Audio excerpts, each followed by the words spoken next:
Hey, I'm Matt, and this is Let's Talk Music. I'm here with Mia of Blood Moon Wedding. Mia is joining us today from Oakland, California. How's the weather out there? It's a beautiful day, Ours, sunny, and oh, sorry. how's yours? Ours was How's horrible. It rained all Oh, day. yeah. We've been getting a lot of that too, but not today. Awesome. So, Mia, tell me a little bit about Blood Moon Money. Blood Moon Wedding. That's a tongue twister. Well, band names there's so many out there. Like you gotta really have like a few words to make it happen, right? Um, Blood Moon Wedding is a project I started with a friend in the pandemic in the lockdown. And I was here in Oakland and he was in Bath at Steve Lake from the English band Zounds. Hmm. And we were really bored. And he asked me to do a social distance video with Zounds where I like sang back up and we made a video. And after that, he asked me if I wanted to try writing a song. So I jumped at it and we wrote a song really fast and we were super pleased. So we decided to keep going and it ended up becoming this kind of really big idea where we ended up writing like a story, a narrative. There's like a narrative arc to the journey of the characters. And it was just really something that we ended up working on like it was a full-time job for a while we wrote it and we brought in my husband is a keyboardist and composer, and so he came and like helped us orchestrate some of it. And then we brought in our friend Jason Willer, and he's an incredible drummer. He plays with Acid King and Jello Biafra and UK subs, a lot of different subhumans too sometimes when they come here. So he played drums for us and he lives in Oakland. And then I was helping Jolie Holland make a video of for her 20th anniversary of Escondida. And I met David Coulter there, who used to be in the Pogues and has played with like Yoko Ono and Marianne Faithfull, Laurie Wow. Anderson, Tom Waits, lots, and he's played for the Queen. um, and so then he came and did some saw and some like a Leslie piano, and I can't think of what else he did. He's just some various other instruments, and he came and played on the record too. So we all kind of did it in our own studios, except for the drums. The drums we did in a studio, and that like helped it to have like a really fresh and live feel. Hmm. And can hear like the space in the room, stuff that we might have missed if we had all been just recording on our home computers. But it ended up sounding really fresh and live. And yeah, we're really proud of it. It comes out a week from today on April Yes, 7th. yes. I was going to mention that April 7th is the release date. Yeah, And this yeah. is an LP, correct?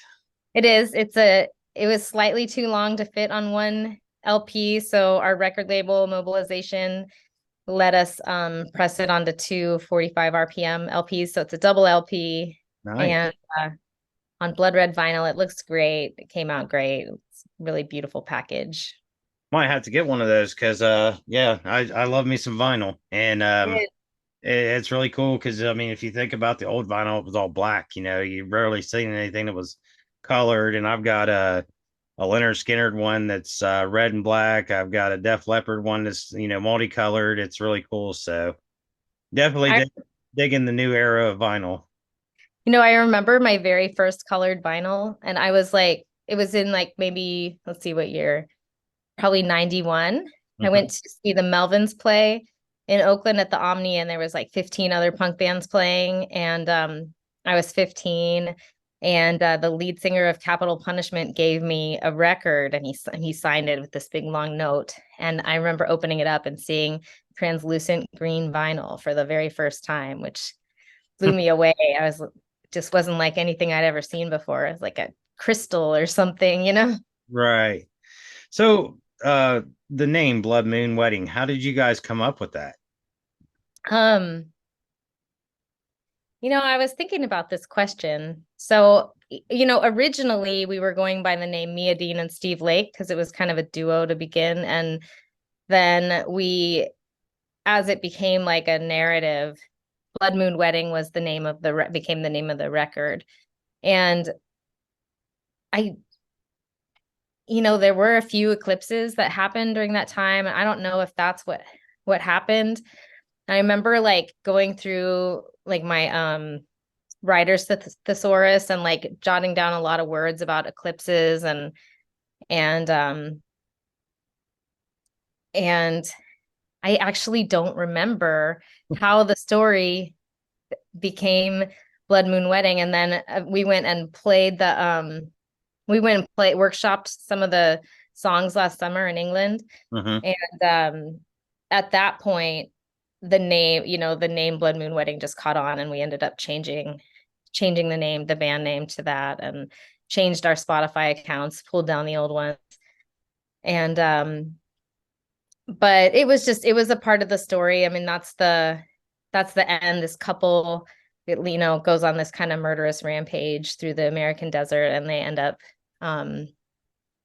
both doing kind of a mass. Well, I'm not going to give it away. They get married in the under a blood moon eclipse. Kind of a ritualistic murder wedding. Okay. Yeah. I mean, I just names are. I think it would be because I mean, there's what 100 years of names for musicians or bands easily, and it's to be able to come up with something unique. I think would be kind of tough. So I mean, I just was curious because I mean, that's what really caught my attention at first was just the name. I was like, oh, that's a really cool name. Thank you. And then, I listened to a few of the songs. I listened to Spell, Wanted, and Hey Mia, Do You Remember? And, I picked up on the storyline with the videos, which the videos are really trippy. Um, did you guys do all the production for those, or did you use somebody outside? We did all of those ourselves, actually. Okay. I was in England. We filmed most of Spell in England at a castle called Farley Hungerford Castle. It's like ruins. So I filmed Steve in the chapel and in the ruins there. Because the story kind of starts off and he's sort of like in England and transitioning to coming to America, or transitioning from England to America. And so we did that there, and then I filmed the rest of myself here in Emeryville on the San Francisco Bay. Mm-hmm. And so yeah, so we've done all those. Steve did Hey Mia, Do You Remember? I did the Wanted video here. And then when I'm back in England this summer on tour with the band, we'll be making more videos while we're there. Awesome. So, how has the response to the album, or well, not to the album, but to the videos that you guys have put out so far? How are you feeling about the response of them? I feel great. Um it's really a big shift for me because my band before was pretty well known in our area, but hasn't, never really left our area because I was busy with other work. And so to have like just such an enthusiastic response and have it be like all over the world and all over the country has been really exciting for me because it's really my first time having something take off like this. Okay. I'm Well, happy. I'm happy. and now, so Steve is with the Zounds. I mean, they're pretty big over in England. So, are you guys getting a good response over there with that crowd?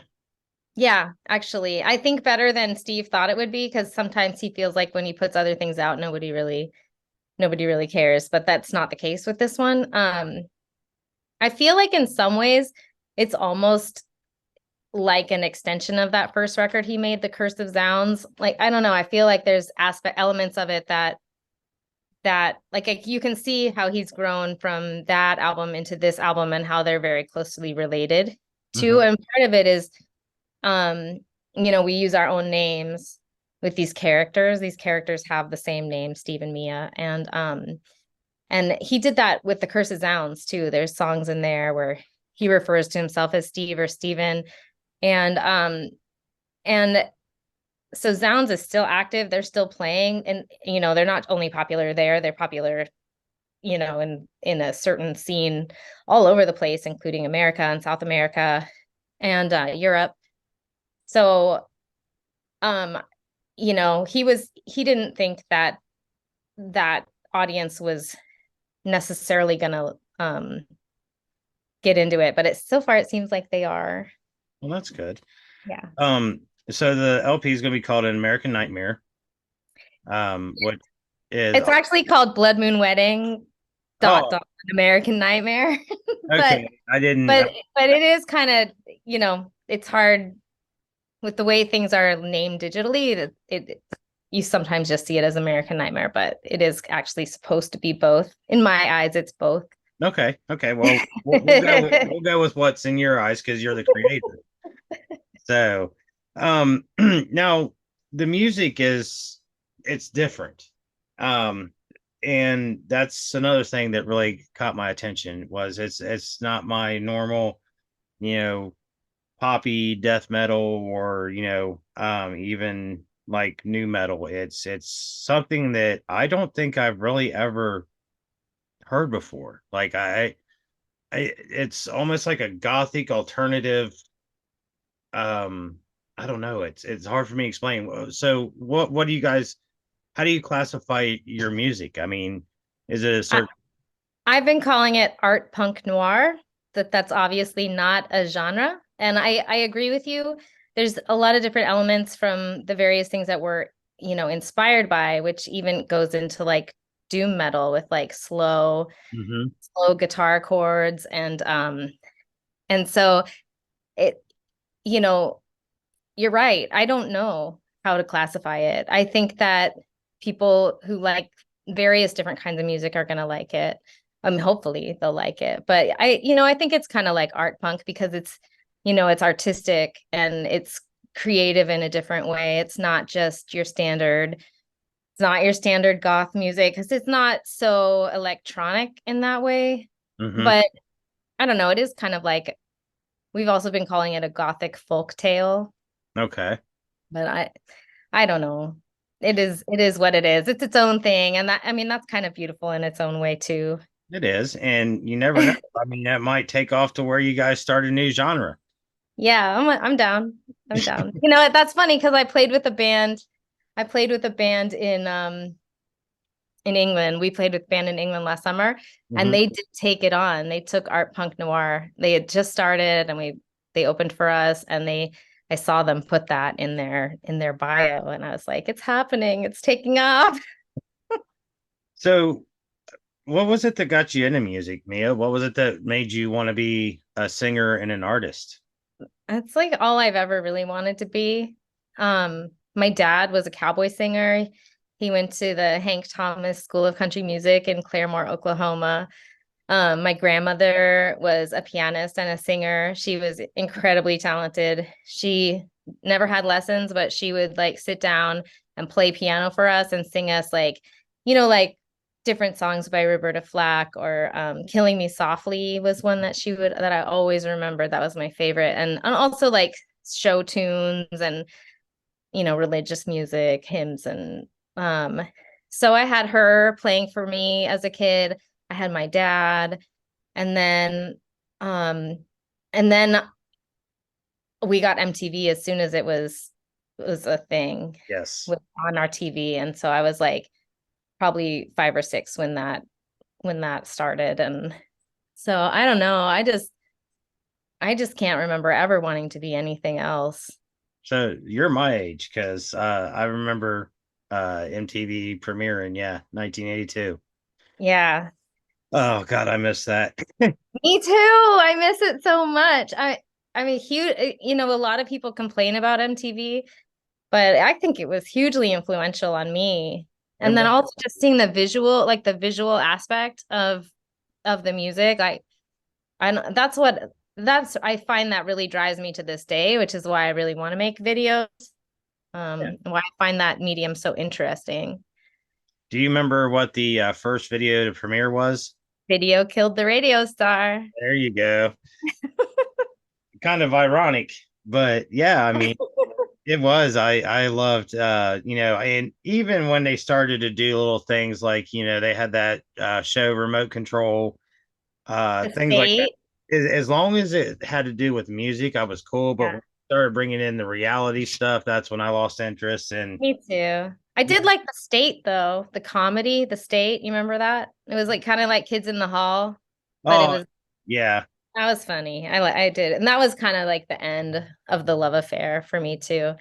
I met this producer from MTV who was friends with my uncle when I was 12, and he gave me at my uncle's wedding, and he gave me his business card, hmm, and I had it in my wallet for years. I was like, I had this MTV business card. It was really exciting. yeah. I've got an MTV shirt that I bought, but no business card. But yeah, I did. I loved MTV, and then when like MTV started to fade out, VH1 was picking up the slack, and then VH1 went to crap. So it's like, man, and I mean, I've talked to artists. One particular guy told me that they spent like $250,000 making this video back in the day, and I was like, Jesus, you know. Whoa. And that's the great thing, I guess, now about YouTube and stuff like that, all the different platforms, is because you can create, a really nice video for a couple $1,000s with a camera and some friends and a nice setting. Yeah, maybe even less. Right, right. I mean, that's the cool thing about like my Mac, I love my Mac and Final Cut Pro and Logic. I mean, we made the whole album in Logic, except for the drums was in and the mixing was in not Logic. I can't remember what it's called right now. And I should know. But and then but then also like Final Cut Pro. These are things that I learned how to use in the pandemic. Like I bought like a new Mac before the lockdown happened, and I was just like, I'm gonna learn how to record myself because I feel like I've lost a lot of music that I could have written Mhm. just because I was always writing on, in books, journals, like writing everything on paper and with a pen. And I'm, having the ability to just press record, lay some tracks, edit them, it's a better format for writing music. So somehow I just got really lucky and that I decided I wanted to do that. And then when it locked down, I got really serious about learning these programs so that I, could have something so I could continue to make stuff. Right. Yeah, and I mean, it. I think I've discussed this with other artists too. Is the lockdown, it did hurt a lot of musicians. I mean, a lot of the guys that I've talked to were really starting to get the ball rolling, the momentum going, and then bam, it just stopped. Yeah. Other guys I've talked to, they said, yeah, that happened and it really sucked, but we were able to sit down and really write, and share our files with each other. And bands that I've talked to in like Europe, they said that during the lockdown they considered, I think it was 3 or 4 people were allowed in a room, so they were able to do recording that way. But yeah, I mean, it just it really did. It was bad in a lot of ways, and then in other ways it was good. I mean, because you did Yeah. really get to sit and be a lot more creative. When things are rolling full force, everything happens so fast that they're like, okay, you got to, we got to get out another single, we got to do this, we got to do that, and everything just, I think with that, people really got time to enjoy it. It's true. It's true. And a lot more time where you could, focusly work. Also, like in my case, I know I'm not alone, like in just working with different people who normally you wouldn't have worked with. Mhm. Um, so yeah, all of the above. Like I had a band, my a drummer moved away in the pandemic here, and we're still kind of looking for a new drummer. We haven't found a good fit.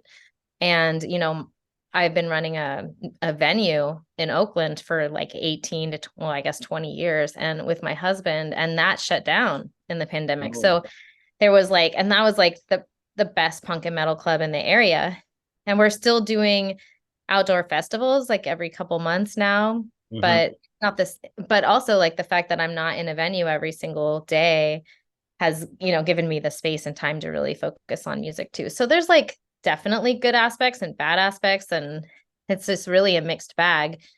But there's things about it I miss. Yeah. There's Me, but well, see, I was considered a frontline worker, so I was working the entire time, and yeah. it was it was rough. I mean, having to wear masks and gloves everywhere and stuff, but you know, Yeah. did what you got to do. So, Yeah. um, so you guys, April 7th, this Friday or this coming Friday, Mhm. are you having a release party of any kind? No, because we're not in the same country at the moment. So we were kind of talking about what we were gonna do, but um, but no, that hasn't I haven't decided on anything. I mean, we'll be together in a couple months in England, and we'll, you know, do it then. I mean, that actually is the bummer. I would love to do some kind of like show or release party or something, but it doesn't seem right to do it without Steve, or, we talked about various ways we could do it over the internet, but it just didn't really vibe with either one of us. Yeah, So, that's kind of what I was wondering, like, because yeah. the internet is another way to do it. So, Yeah. Yeah, we could, maybe at the last minute we'll decide something really creative, but I haven't figured it out. I'm just still kind of like finalizing our tour. And, I'm excited to get back to England. Our first show when we get there is at the Cloak and Dagger in Bristol, which is like this really cute venue, and it's run by some friends, and that'll be really, really exciting. And, right now I'm focusing on finding a way to make our show more theatrical, like just semi-theatrical, um, so that it feels more like an experience rather than just a band on stage. right. Yeah, I mean, that's always cool when, you add a theme to it, and that's you guys like, when I first saw it, and I just used this for a band a couple weeks ago, it really had that natural born killers feel. And it is very Natural Born Killers inspired, and we talked about that a lot actually. And Steve would say that's that kind of story, or those kind of characters are, you know go back in like American myth, as Hmm. far as American myth is America. The United States is kind of has a wild history, and there's always been a lot of, like, even in like cowboy movies, or that's it's a kind of a central theme. And so it's, yeah, Natural Born Killers, Bonnie and Clyde, a little bit fantastical as well. And it's mostly just like two people that get caught up in some big trouble. Yeah, I remember when that movie came out, I was like, "What the hell is this?" Yeah. And it did. It freaking sucked you in, and it captivated you, and you're like, "Wow, who got by with producing this?" But Yeah. honestly, I mean, you think about it now, and I'm shit. That movie is probably what, like 30 years old, something like that. You think about it, they could have not picked two better people to play that role. Agreed. I Agreed. mean, yeah, it just, if you think about it and you think of all the actors and actresses, and you're like, I really can't see anybody else stepping up in that role like they did. Yeah, I totally agree. I'm actually watching Yellow Jackets right now with Juliette Lewis in it, and it's just she's so iconic. And I actually saw her maybe like a few months before the lockdown. I went and saw her band, and she's like such an incredible performer. She's so in her body, she's Uh-huh. like really just, I don't know, the way that she moves is like, it's just, I don't know, it's different than anybody else. And I love her in Natural Born Killers. And I feel like that's like the first time I really even remember her apart from Cape Fear. Do you remember her in Cape Fear? Yep. Like she's a youngster. Yep. So yeah, she's an exciting performer, and there's a lot to learn from her in any artistic medium. She's such a great performer. See, Everybody I has. had no idea that she had a band. Yeah, Juliet and the Licks, I think. Huh. I'll have to check that out. Yeah, she's she's awesome. Yeah, I've always just known her as an actress. I didn't know that she did music too. Hmm. But I mean, there are a lot of actors and actresses that have done music that I didn't know about until it popped up on like YouTube or Facebook or something. So, and Yeah, surprisingly, a lot of them are, really great. yeah. So, Like, what's I mean, so you're going over to England for a tour. And then you said coming back to the States, are you guys going to do anything here? we're working on it right now. Um, my our label Mobilization has done these fests, so this would be like I think number 9, called like How to Destroy the Universe. And it's a fest, multi-state, multi-city fest. Mhm. So it goes like LA, San Francisco, um, Portland, Seattle, New York. And so he's trying to do that. Steve needs a visa, so we're working on that right now. He has a little weed conviction from the 70s that keeps him from being able to just come to the States without a visa. So we're trying to work that out. Um, hopefully in the fall. So if the visa comes through. But Yeah. I find that kind of amusing, seeing as how the most of the United States is weed friendly now. I know, I know. So yeah, I mean, I get it. It's politics, and I stay out of that. So I'm Yeah. I'm more on the the artsy side, like like you guys. I'd rather listen to music or read a book. Well, I don't really read much, but the books that I do have, are, I mean, one about Judas Priest and one about Brian Wheat from Tesla. So it's Yeah. everything to me is music. Yes. And that's why I love doing these interviews. I mean, like I said, it your music was so interesting to me that I was like, I have got to talk to these people and see, what was going through their minds when they made this, because it just is with the video and with the music, you're like, whoa, you know, it really does catch. I mean, it does it, and I think that's one of the things that's really going to help you guys succeed is the fact that it's so catchy, and you listen to it and it's almost like in no way am I calling your art or your music a train wreck, but it's kind of like a train wreck. You can't turn away from it. You're like, oh my god, that is so freaking cool.